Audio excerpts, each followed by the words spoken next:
From the Chesapeake Bay Journal, your source for independent environmental reporting, this is Chesapeake Uncharted, the podcast that uncovers stories about the Bay, its interconnected ecosystem, and the people who rely on them. I'm Jeremy Cox. On today's episode, when I talk to some of my white counterparts in the industry, they always are amazed, like, wow, you did this, you're on this commission, you're on that commission, you did that, you're a grant writer, you got you're doing this, you're LLC, you're doing, and they're like, wow, how do you do it all? And my response always is this: I wish I did not have to do all of that. But being a person of color, we have to fight extra hard to get at the minimum bar recognizational level as some of our white counterparts. In December 2023, a nonprofit called Green 2.0, which advocates for more diversity in the environmental sector, published its latest report card detailing the state of hiring nationwide. The results were disheartening. Overall, it showed that modest gains in hiring people of color have leveled off. From 2017 to 2021, the share of board members identifying as people of color swelled from 19% to 32%. But over the next 2 years, that figure grew by less than 1 percentage point. The analysis of more than 73 environmental organizations' survey responses found similar trends among senior staffs. Some growth and diversity for a time, then a plateau. All of this is to say that today's guest is all too aware of the challenges he faces. For Randy Rowel, navigating the environmental world as a black man equates to hard work. He's worked in the environmental field for years. In his current role, he coordinates a program with an unwieldy acronym and a big mission. It goes by the name of C-Stream. That's the letter C, followed by the word stream. It stands for the Chesapeake Student Recruitment, Early Advisement, and Mentoring Program. Did you get all that?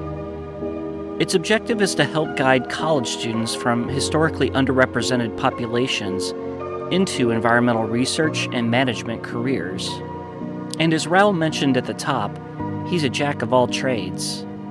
He also chairs the Annapolis Environmental Commission, runs a company that builds green infrastructure, and serves on Maryland's Green and Blue Infrastructure Policy Advisory Commission. And there's more.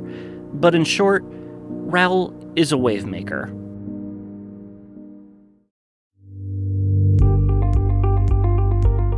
Welcome to Season 3 of Chesapeake Uncharted.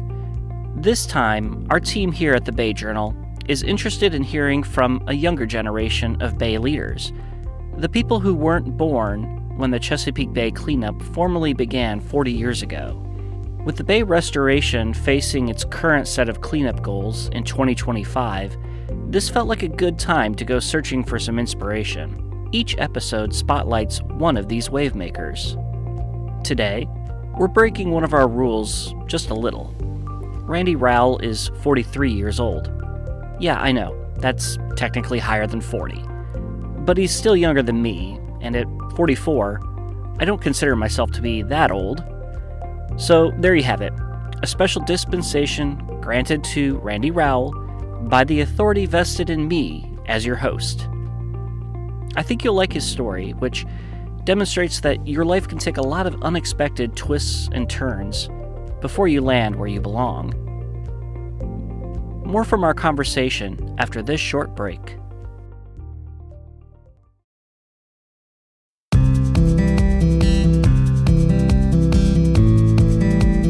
Hi, this is Laura Lutz, editor at the Chesapeake Bay Journal. I hope you're enjoying our podcast, and I'd like to invite you to join the community of Bay Journal readers.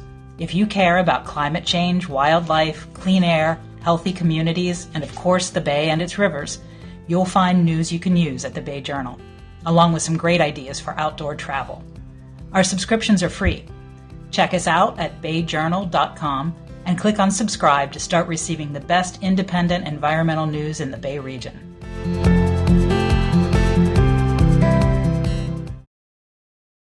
Hello again. On today's episode of Chesapeake Uncharted, we're listening to my interview with Randy Rowel, diversity advocate, green business owner, and policy wonk. I first met Randy a few months ago at the Alliance for the Chesapeake Bay's annual Watershed Forum in Shepherdstown, West Virginia. The conference is where some of the best and brightest minds in the Chesapeake watershed gather to share ideas and make new connections. It takes place at a U.S. Fish and Wildlife Service training facility. From the looks of it, you could easily mistake it for a small college campus.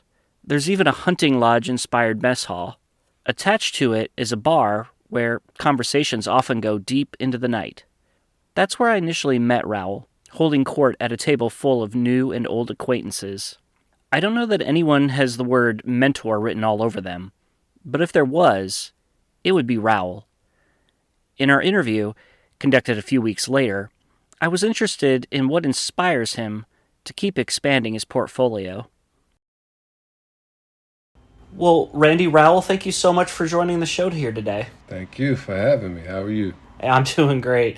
I'm guessing from we have a little screen here, your plaid shirt, that it's pretty chilly in Annapolis today. Yeah, the wind's kicking up. It was actually been raining the last few days, but it's cleared up a little bit. Tell us what you do here. You work with C-Stream, right? You're the director there? Yes, I'm the program coordinator for the Chesapeake Research Consortium C-Stream internship program / fellowship program. Well, help people understand. What do you all do? Well, the Student Recruitment and Early Advisement and Mentoring program focuses on providing internships as well as a professional development, paid internships for those seeking to create a leadership position in the environmental industry throughout the Chesapeake Bay region. So we help with connecting interns to research projects throughout the summer at various institutions such as VIMS or the EPA, Chesapeake Bay Program Office, and NOAA, the NCBO office, just to name a few. How many students do you tend to have in a given semester? Anywhere between a cohort between 8 to 12 interns. Are these undergrads or? We tend to go for sophomore, junior, and senior years, or those who have recently graduated and have been accepted into their year going right into graduate school. Nice. What was it that drew you to that position there? Well, I had to figure out something that made sense for what it was my cause was. And essentially, I used to work on the Diversity Action Work Group for the EPA for many years. And I did a lot of advocating for this exact thing. And my partner, Darius Stanton, who's one of my colleagues and close friends I grew up with since birth. He's the visionary founder of the C-Stream program. Him and Bill Ball put together the proposal. When you talk about providing HBCUs and other organizations that are underrepresented with more resources, what better fit than myself being an HBCU graduate who also understands the programmatic side of development, but also the environmental components of this type of work. It's a rare connection to have. We should say you're from where I live, University of Maryland Eastern Shore, HBCU. Go Hawks! Yes. Very good. Why does C-Stream, if someone asks you what it's there for, why is it needed? There's a lot of disparities as it relates to people of color around environmental statistics. Individuals from underserved and underrepresented populations have long comprised a disproportionately smaller percentage of degree recipients in the STEM fields. And so with underserved and underrepresented minorities, groups such as African Americans and Hispanics, American Indians, collectively forming around 28% of the U.S. population, but only accounting for 13% of the science and engineering workforce. And the disparity is similar or worse for the geoscience subsector, where the fraction of PhDs awarded to students who identify with the above minority populations average only 14% between 1976 and 2016, with no trend of change over time. The value was 15% in 2016 to 2018. So clearly, this disparity is a major roadblock towards our creating a network where institutions and long-standing as parts of our society can help diversify their faculty, as well as role models and mentors who can help break the cycle of underserving a certain segment of the population. That's really striking that the percentage of PhDs over the last, like you said, more than 40 years has plateaued, among those people of color. Why do you think that the needle hasn't really moved there? Well, it's all about priorities, right? And you've noticed, so you may have noticed over the years where certain demographics have been prioritized more or less at certain institutions and things. So a big part of that is having people on your staff and on your teams who are in charge of decision-making roles who have a connection to these groups and these targeted audiences. Without those connections and understanding what the BMPs are around outreach and things like that, it makes it hard to provide those services and making people feel welcome and making them have a sense of belonging. It sounds like you're saying it's a lack of social capital. If you don't see someone like you, and if those people in those positions of power don't normally have interactions with people of color, of disadvantaged people, then neither the twain shall meet. Yeah, and that's why it's so important that the C-Stream program, we offer a variety of different services around cohort building, events in person and things like that, to engage our fellows in a way to make them build a community. We offer lunch and learns. We offer lunch bunch sessions. We really offer awarding. We award them travel monies to attend events and professional development. So, we really try to meet them halfway. Someone who may be listening, maybe a student themselves interested in this program, what are the kind of parameters they need to have? Like, what are you looking for in the background of a candidate here? The C-Stream program, we definitely are looking for people of color and first-generation college students. We are also looking for people who have a niche or a background or a desire for wanting to help their community and their environment. You just need to be a U.S. citizen. This is a 12-week program from May 20th to August 9th. The compensation is $6,000 with the opportunity for a $1,000 stipend for housing, and as well as $1,500 available for professional development. Applications are due January 28th, 2024, so get those in. This is a very supporting and safe space to explore your environmental career, to be surrounded by a network of environmental management and science professionals, and it's very welcoming. A theme that we keep coming back to is about supporting and building diversity in the environmental field. And I think any field, we hear often the benefits of having a diverse workforce. Why do you think that matters so much in the environmental sector? Well, because for years there's been a great monopoly happening. When I say monopoly, I say it in the sense a lot of these opportunities have been monopolized for years. When you look at statistics around the workforce, you'll see these trends that take shape around from a contractual perspective as it relates to those who are actually installing or doing the work around environmental restoration or science or research and things like that. And getting more ownership in the lanes of having an input at the table. So to me, that level of supporting and advocating and bringing awareness around, why it's important that contractors look like the communities that they're serving. There's a great amount of funds coming down from the feds around restoration and the Chesapeake Bay being deemed as a national park.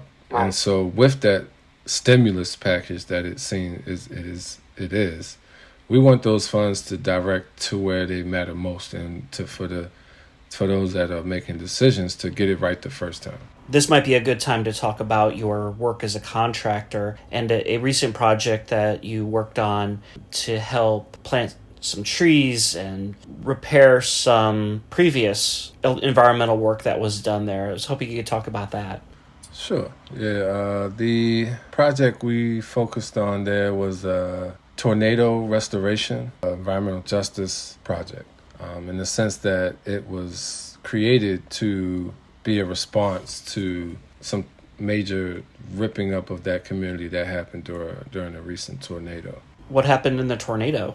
There were trees that were ripped down, houses, sidings were destroyed, holes created in people's roofs, all kind of melee, and to me that's considered to be a ground zero. My next question was, well, who is offering support and resources to this community that's been hit by this environmental disaster? This is a community called Annapolis Gardens. As you say, sustained quite a bit of damage. And did the damage impact those previous work that was done there? I guess some rain gardens had been developed? Well, the rain gardens were not damaged during the tornado, but for the last, 15, 20 years, have been functioning not to standard. They failed the assessment test done by some engineers recently. So that was separate from the tornado. What had happened to those? The lack of maintenance. We also got funding for an invasive species removal project at the Annapolis Gardens community because we held a listening session to get the thoughts and ideas from the community and what they want in their community. And before they said they wanted any trees planted, something needed to be done about the invasive species. They complained heavily about trees covering their windows, trees that had been falling for years and never been removed, invasive species all throughout the community. There was actually even a bush that had a couch in it, and young teens going in there doing, inappropriate things right near the playground, right? But who's going to go in there and remove those invasive species? This is not an uncommon problem, right? Maintenance is often something, we see it too often, right? That falls by the wayside. But it also goes to resources, maintenance as a direct reflection of resources when you're talking about a project that exists in a Black or brown community. And that's an even deeper issue where lack of long-term funding or lack of long-term support for projects in underserved communities is an issue. So that also is what led us to write these grants, several grants, and meet with several policymakers to see how we can create some change in this community. The Urban Tree Grant Program is through what we got through the Chesapeake Bay Trust. And we were the only minority-owned company that got awarded that grant out of the $7.7 million that was distributed under the 5 Million Trees state initiative. You talked a little bit about bringing a communication piece into it. How does this look different than, let's say, your typical environmental restoration? Well, historically, there are people that come in that don't look like the community, that don't represent the community, that don't have connections in the community, that don't care enough about the community to solicit input from the community, and they hire people from outside of their community. And that's the dollar leaving that community, and that's not a great thing. This goes back to the whole monopolizing of the industry and why it's so important to encourage, diversity development in the entrepreneurship space around environmental sustainability. By engaging a new workforce, we are able to hit communities that otherwise would not be even targeted or approached or addressed or brought into the fold of environmental sustainability. And we all know to reach our environmental sustainability goals, whether it's from the UN or what have you, we have to, the only way we can do that is by engaging with those who have been left out of the discussions. And so this is a direct attempt to curb not only just local impacts, but also global sustainability issues as well. You grew up in the Annapolis area? Yeah, born and raised, yeah. How did you become build that connection with the Chesapeake Bay and the environment? Where'd that come from? Just growing up in the region, I had several family members that lived off the bay, whether it was through aquaculture or, farming industries, things of that nature. But my grandparents, great-grandparents, cousins, uncles, family members all thrived and lived throughout the outdoor environments in this Chesapeake Bay region. My grandmother was a big influence in my life. And when she passed away, I decided to, at the time I was working as a director in the Boys and Girls Club, and I was, doing a lot of youth development work. I decided to redirect myself and do a complete career change, and that's what led me into the environmental industry. It seems like a through line in your life is about helping other people overcome adversity, and you, from what I understand, have had some in your own life. Do you mind sharing a bit of your own story growing up? I love talking about mine. Okay, yeah, who doesn't? But yeah. This is, I failed the 11th grade.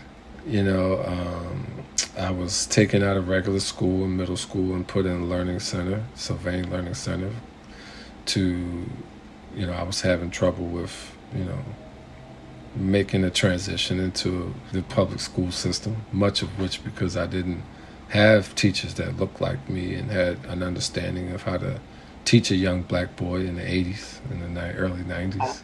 Were you acting out or something? Oh, yeah. One year I had over 200 referrals. Oh, my goodness. But I was smart enough to never get suspended, or it was like playing the edge, But it taught me a lot through that time. I made this basketball team every year, but never played because my grades never were of par. Much of which because I had a lot of differences with coaching staffs and teachers, and it was a mess, But I did graduate from high school and go right into college, where I played basketball and things like that. So it was a bit of an overcoming thing. And what it taught me, when I was 15, I also got in trouble with the law, where I got into a fight at a party, in Cape Sinclair. And I went to Broadneck High School. So I got like community service and had to go through the Scared Straight program, and where I went to Jessup jail facility and sat down with lifers one-on-one to get input and try to talk me straight. I'm wondering, how does your experiences, how do they influence what you do now working with college students who come from, non-traditional environmental backgrounds? It's the most full circle experience. It's so amazing. And so now it's like when I meet these young students who are in their young careers and I tell them who I am and what I'm doing and my background, they kind of look at me like, wow, you've done some things, and I can aspire to that, That's inspirational, to see that you've done so many things. And I wonder about the other side of that coin, the employers, the environmental organizations, the private contractors who work in environmental restoration, the academia. I mean, do you have any words for them about what they can do to help bring more diversity into their ranks? No more volunteering. Please, everyone, put an end to volunteer work. Yes, I will second that, having done that once or twice. But I say that particularly for those who are underserved and underrepresented populations, demographics, black and brown, BIPOC students, young adults, people. Cut all the volunteering out. If you are in 2023, going into 2024, still relying heavily or relying for support around volunteerism by people of color, you are doing a disservice to that community. You are not recognizing the value and the assets that they represent in their community. You are not recognizing the historical and cultural context of the discriminatory practices that have existed over the last 400 years in America as it relates to these communities. you are disregarding the economic challenges of those communities who live in arguably the most expensive place to live in the USA, which is the DMV.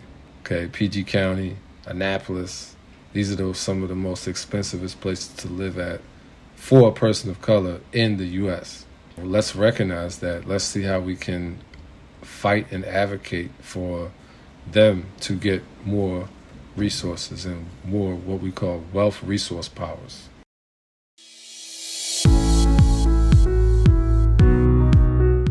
Chesapeake Uncharted is brought to you by the Bay Journal, your source for independent environmental news in the Chesapeake region. Production for this episode was by me, Jeremy Cox. The story was edited by Laura Lutz. Our marketing and advertising director is Jackie Kane. You can find more episodes of Chesapeake Uncharted on your favorite streaming service or at ChesapeakeUncharted.com. If you like what you're hearing, sign up for a free Bay Journal news subscription at BayJournal.com. Until next time, this has been Jeremy Cox. Take care.